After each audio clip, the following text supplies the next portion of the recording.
A paz do Senhor, meus queridos irmãos, é com muita alegria que estamos novamente aqui para continuar com o nosso devocional que tem abençoado vidas.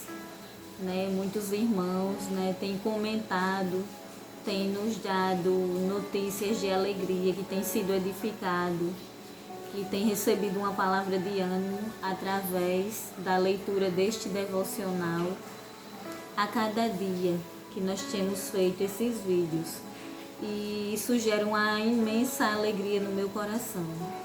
Eu digo para vocês que esta obra escrita pelo nosso pastor, com certeza foi na direção do Espírito Santo, porque a cada dia que nós lemos, que nós meditamos sobre esses devocionais de Atos dos Apóstolos em 31 dias, eu tenho aprendido mais de Deus. Algo novo acontece, Deus tem me ensinado algo novo. E eu espero que você também esteja aprendendo algo da parte de Deus para a sua vida espiritual. E a cada dia novos inscritos estão se inscrevendo no nosso canal.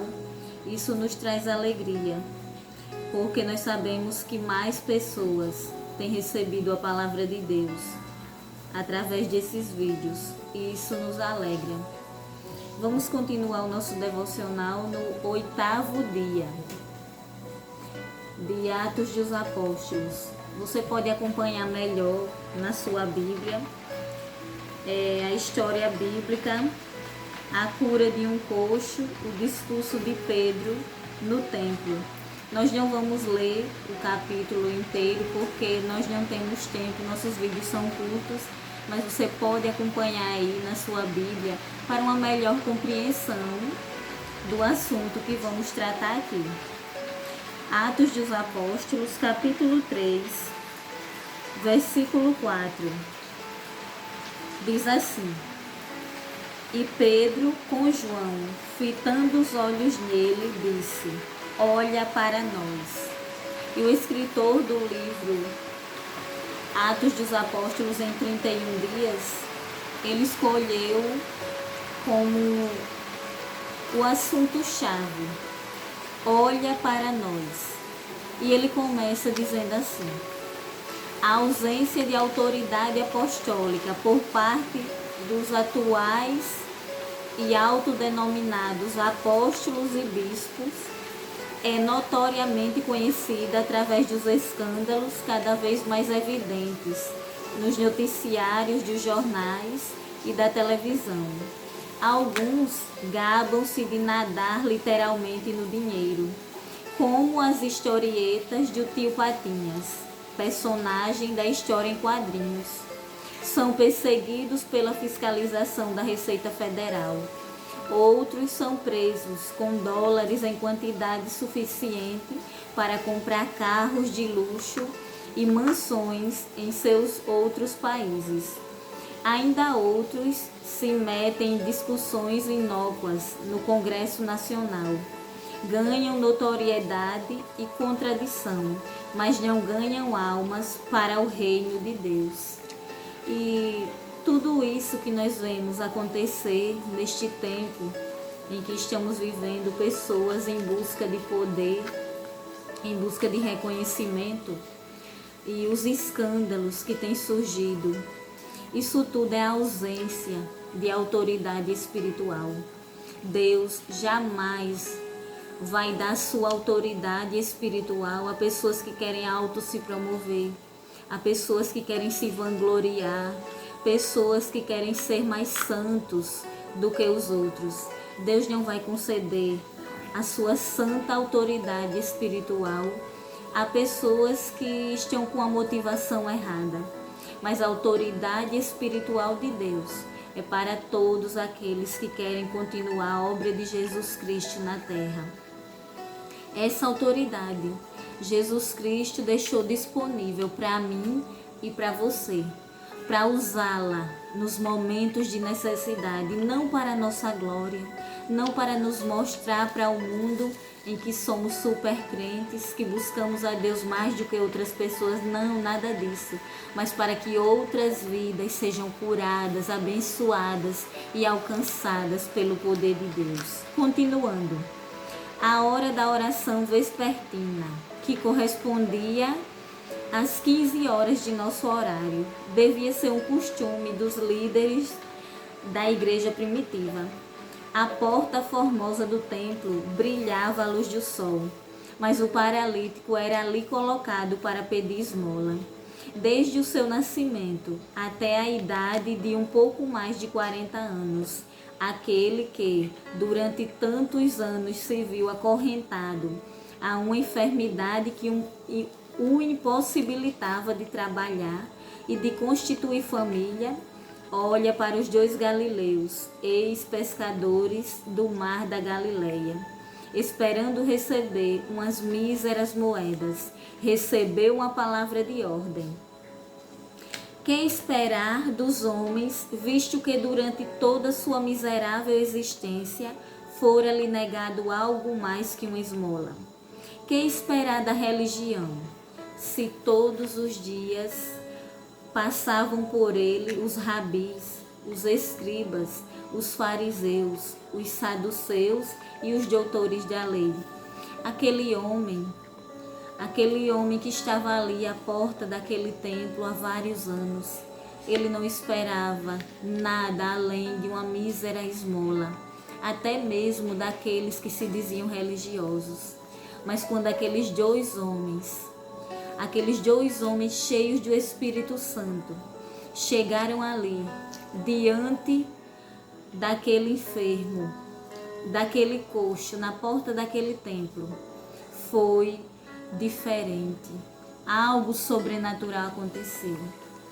Você vê na Escritura Sagrada que Pedro e João, eles disseram: nós não temos nem prata nem ouro, mas o que temos, isso te dou.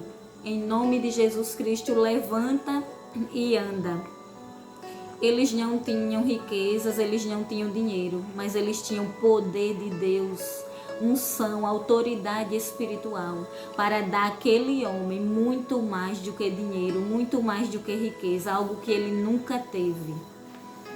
E continuando a leitura do livro, conta-se que um noviço, ao entrar pela primeira vez na Basílica de São Pedro em Roma, exclamou extasiado a um velho bispo: quanto ouro, quanta pompa, quão rica é a nossa igreja!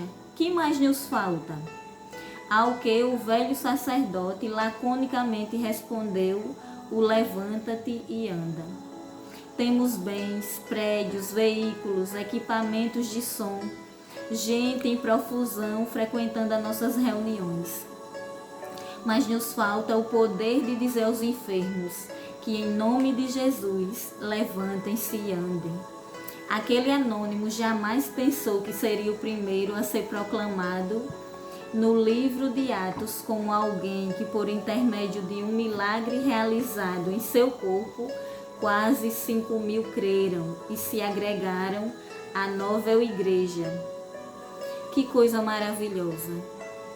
Hoje, como o escritor do livro diz, nós temos cadeiras confortáveis, aparelhos de som, muita gente frequentando as nossas igrejas, as nossas congregações. Mas o principal, será que nós estamos tendo? Que é a autoridade espiritual, para que quando os pecadores sedentos, angustiados, enfermos, chegarem se arrastando na nossa comunidade cristã, na nossa igreja, será que nós temos a autoridade espiritual para dizer a eles: em nome de Jesus, levantem-se e andem, em nome de Jesus, sejam curados da sua enfermidade, e eles imediatamente serem curados? Nós temos tantas coisas, mas nos falta o principal, a autoridade espiritual. Lá no Evangelho de Marcos, Jesus deixou escrito que: e estes sinais seguirão os que crerem. Em meu nome expulsarão demônios, falarão novas línguas, imporão as mãos sobre os enfermos e eles serão curados. E se beberem alguma coisa mortífera, não lhes fará dano algum. Os sinais seguem aqueles que crêem. Nós vemos tantas pessoas em busca de sinais, em busca de operação de maravilhas, em busca de riquezas, quando Jesus falou que os sinais é que seguiriam aqueles que creem no nome dele, no nome poderoso de Jesus.